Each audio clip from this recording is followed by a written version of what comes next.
I often get asked about my why. Why did I write this book?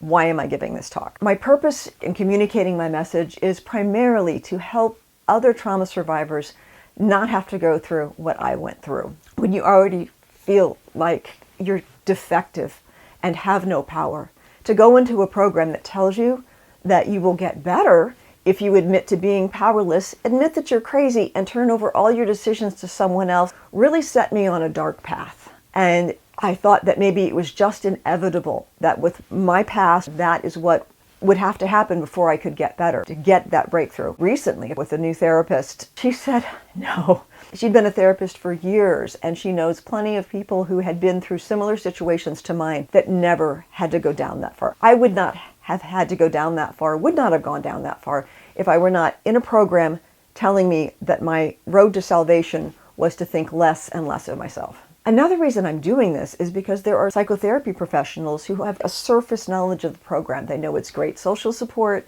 They know that it's a free supplement to therapy people have to pay for. Oftentimes, their trauma survivors do have substance use concerns. What I would like to do is make therapists more aware of some of the things in the program that may be directly contradicting what they're trying to help educate their clients about in trauma recovery therapy. I would like to see more research. If someone out there is looking for a really great doctoral thesis, let's look into the intersection of trauma recovery and 12-step programs. Let's look into the long-term effects of 12-step programs. Most of the studies out there focus on the first year. But what happens 4 years later, 6 years down the line, 8 years down the line, when you're 8 years older and still being told you can't make decisions for yourself?